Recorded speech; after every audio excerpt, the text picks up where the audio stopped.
Buenas noches, nos da gusto saludarlos, mi compañero Raúl Sánchez Carrillo y su servidor Félix Fuentes.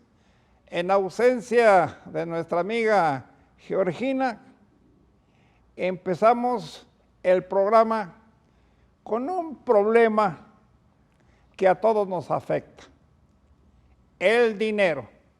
Pues a quién no, ¿verdad? Ojalá que a ustedes en general les vaya bien, porque estamos viviendo otra crisis financiera. ¿Por qué? Porque el gobierno federal no recauda todo el dinero que gasta en comparación con el que percibe por la vía de los impuestos.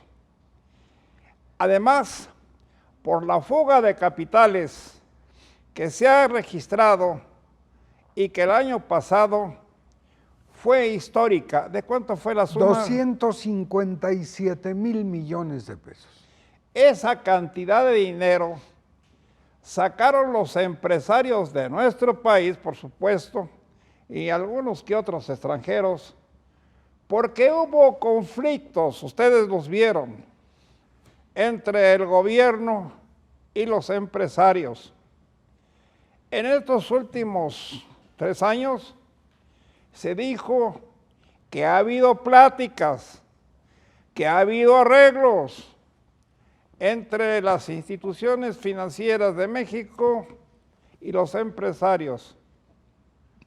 Pues tal parece que no, porque si esa cifra que les acaba de mencionar Raúl es la que el año pasado sacaron de la nación los propios empresarios y es calificada como la suma histórica que nunca jamás había pasado en nuestro país, pues no se trata de suponer. Tenemos la evidencia de que las cosas no van bien en los buenos tratos entre las instituciones y los empresarios. Efectivamente, y además a todo esto, apenas estamos en el primer mes del año 2022, llevamos la mitad del primer mes y surge la venta de Banamex, de Citibanamex, la división enorme que pudiera, no como una suposición, sino por no conocer la cifra, beneficiar al sistema de atención tributaria, el SAT, porque quien compre, Banamex va a tener que pagar una cantidad de impuestos enorme que al gobierno le da de bálsamo ante la crisis económica, ¿no? Aquí hay dos cosas. La falta de suficiente dinero de ingresos debido a que hay desempleo y cuando hay desempleo el pago de impuestos disminuye, es lógico. Pero además, lo que les mencionamos, si no hay buena relación entre las instituciones financieras y los empresarios ya no sabemos lo que hacen. Lo han hecho en muchas ocasiones y fue histórico el saqueo de la época de Luis Echeverría, cuando sacaron un dineral de la nación y así sucedió la devaluación del 30 de agosto de 1982. Hoy no podemos hablar de una devaluación porque constantemente está disminuyendo el valor del peso debido a los saqueos, vamos a llamarle así, del dinero nuestro, el de los impuestos hacia el extranjero, realizado por un elevado número de empresarios. Además, en todo esto también, uno en esto, en la comunicación, los periodistas que nos dedicamos precisamente a investigar para contarle a usted, con datos fehacientes, cuál es la situación, quisiéramos encontrar puntos positivos que los puede haber, pero son pequeñísimos. Es más lo que se sobrepone por la falta de ingresos, por la crisis financiera, por la inseguridad, por el desempleo, y la verdad es que nos estamos convirtiendo, si no es que ya somos, un país de retos y de desafíos, Félix. De pobreza en general. Se ha dicho que hay entre 60 y 70 millones de pobres. No sabemos la cifra exacta, la ha de saber el gobierno, pero la población en general no lo sabemos. Pero sí, hay muchos pobres en nuestro país. ¿Por qué? Pues porque hay desempleo. ¿Por qué hay desempleo? Porque si los empresarios no mantienen sus inversiones y en vez de hacer negocios en México, sacan su dinero al extranjero por el temor, según ellos, de que puedan recibir algún golpe bajo de parte de las instituciones financieras, pues todos pagamos los platos rotos, porque se hace una cadena. Si los empresarios no invierten, no hay negocios. Si no hay negocios, hay desempleo. Si hay desempleo, toda la gente pagamos las consecuencias. Y además de todo eso, por ejemplo, en el mismo día a día de la capital del país, una buena noticia es, por ejemplo, que van a instalar el alcoholímetro para motociclistas. Eso es una buena noticia porque vamos a ver motocicletas que la única marca que obliga a sacarle placas con domicilio, identificación del que la compra, placas es itálica, pero el resto de las marcas se venden como manzanas. Entonces, ¿qué va a pasar con el alcoholímetro? Los van a detener para revisar que hay mucho conductor de motocicletas ebrio o drogados que asaltan. Además, el sicariato en motocicleta, el matar a la gente que va circulando, manejando, se empareja una moto y el pasajero dispara, llevamos 8 homicidios, incluyendo mujeres y hombres. Esto pasó en Colombia al principio del combate a lo que era el narcomenudeo, ajuste de cuentas, pero allá se propagó de una manera increíble. Y entonces con el dinero que le van a quitar a los borrachines, ¿podemos mejorar las finanzas? Pues por lo menos ¿O va a ser al revés? Vamos a quitar a lo peligroso de esos delincuentes que andan circulando. ¿Sabes cuántas motocicletas hay ahorita en los corralones de las 1,500? 1,500 motos. Sí, no, es un parque... De otros tantos motos que andaban a bordo. O ebrios. Lo cierto es que además también en este mes la Guardia Nacional toma posesión en las 16 antes delegaciones, hoy municipalidades. Muchos dicen que es la militarización del país, puede ser, pero la Guardia Nacional va a complementar la acción de la policía uniformada de la Ciudad de México, que lo ha hecho muy bien en torno al combate al narcomenudeo, en contra de lo que es la fuga o que sigan prófugos. Ha habido muchas aprehensiones, pero es como una lucha que a veces se cree que se pierde y hay que meterle ganas para ir tratando. Sin embargo, yo he percibido, no sé ustedes y tú, Raúl, que el pueblo en general no está de acuerdo con la participación de los señores del ejército en los asuntos propios de los civiles. Hay mucho descontento. Descontento de los militares porque los mandan a las sierras, a los montes, a las barrancas, a detener delincuentes, y luego los delincuentes ya los están esperando y ya hay muchas bajas de militares que por supuesto no nos dicen cuántas exactamente. Y los familiares, las mamás, las esposas, los hijos, de todos esos soldados que se metieron al ejército precisamente para ser soldados, no para ser policías y andar correteando a delincuentes. Ese es otro problema que se nos vino encima. Y bueno, cuando no es los militares, es la falta de dinero. Pero esto de la falta de dinero, volvamos a lo mismo, Raúl. La gente que no tiene trabajo, pues obviamente no paga impuestos. ¿Cómo?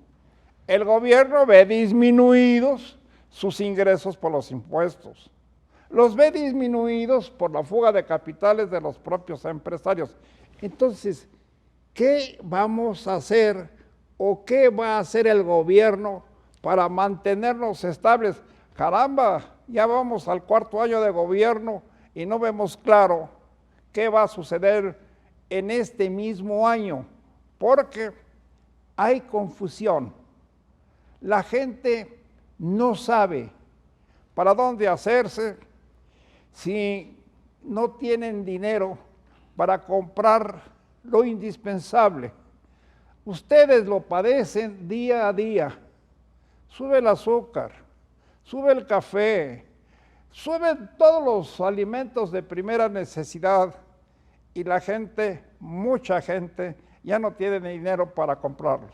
Sí, además en esto fíjate cómo son las cosas. Mencionaste hace un momento que la fuga de capitales que se registró a final del año pasado, 257,000 millones, nunca se había visto ni cuando en 1972 sacaron capitales cuando era presidente Luis Echeverría. 82. 72, 70, 76 fue el gobierno de Echeverría. Ahora bien, sube, como tú dices, los alimentos. La gente estira el dinero, pero no puede comer lo bien que quisiera, porque ahí está parte también del índice de pobreza. Pues ya no digas comer bien, comer a secas, comer lo indispensable. ¿Cuánta gente estamos escuchando que dicen que no pudo comprar más que 1 kilo de tortillas? Ya no compró ni 2 ni 3 porque el dinero no le alcanzó. ¿Cuánta gente se está quejando de que los bolillos ya valen casi al doble de lo que valían hace 1 o 2 años? ¿Cuánta gente se queja de que dejó de comer carne? Porque la carne para algunos o muchos hogares ya se convirtió en artículo de lujo. Sí, y además en el empaque de toda esa problemática, la situación de salud, la endemia por el Omicron, deformando más del COVID-19, que está contagiando en una velocidad inusitada a millones de personas. No sobra decir, cuídese, el cubrebocas permanente, la distancia. No es necesario ni mucho menos importante exponerse, porque además los niños son los que más pueden estar en esa situación de riesgo, Félix. ¿Qué nos queda por delante? Ojalá, y sinceramente lo deseamos, que el gobierno federal establezca una buena, insuperable buena relación con los empresarios, que esa relación sea de verdadera amistad, de verdadera conversación y ánimo de trabajar juntos, porque es la manera de que los empresarios no saquen su dinero de México y hagan los negocios en nuestro país tan necesarios, sobre todo para el gobierno, debido a que puede haber o se puede mejorar la captación de los fondos públicos a través de los impuestos. Deseamos que esto suceda, deseamos que haya acuerdos reales entre el gobierno y los empresarios, que de eso dé lugar a un mayor número de empleos y que así, de ser posible, vaya disminuyendo la descapitalización que padecemos del dinero y el desempleo.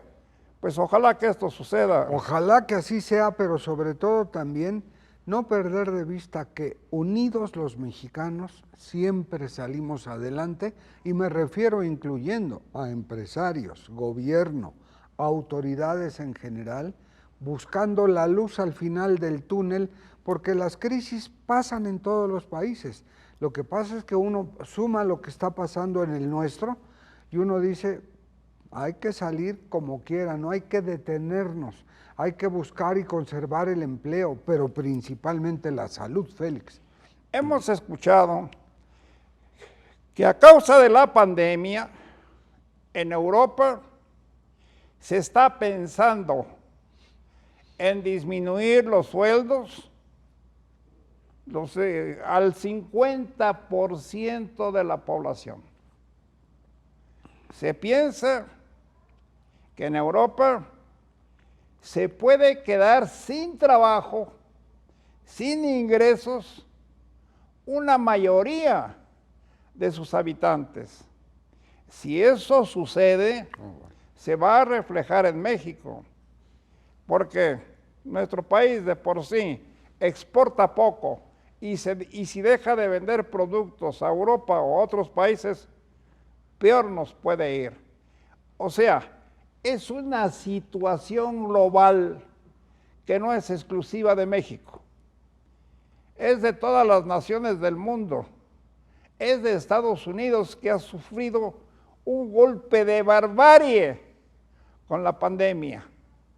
La pandemia en Estados Unidos y en Europa ha causado estragos como nunca se imaginó que pudiera suceder en el mundo con una enfermedad, Raúl. Efectivamente, y además entender que el COVID-19 ya tuvo Delta, ya tiene Omicron, ya tiene IU, que es otra manifestación que se ha descubierto, y que hay que acostumbrarnos a cambiar, como ya se ha hecho, todas las maneras de vivir, las costumbres, los hábitos, pero sobre todo con miras a superar esto, porque son muchas muertes, son muchos los que se han rehabilitado, y la gente que no está vacunada es la que más expuesta está. E insistimos, es urgente la buena relación entre el gobierno y los empresarios. Ya basta de pleitos. Se quiere una buena relación entre ambos sectores por bien del país, porque como van las cosas, quién sabe qué pueda suceder de aquí a fin de año. Se nos va el tiempo, Raúl, y ya pues ni modo, nos vemos la próxima semana. Les deseamos que ustedes estén bien y que la crisis del dinero, la falta de circulante, no nos afecte tanto o no nos afecte nada a ustedes y a todos en general. Muy buenas noches, que tengan ustedes un buen fin de semana y estaremos con ustedes como siempre, con mucho gusto, el próximo viernes. Gracias, Félix, buenas noches, hasta la próxima.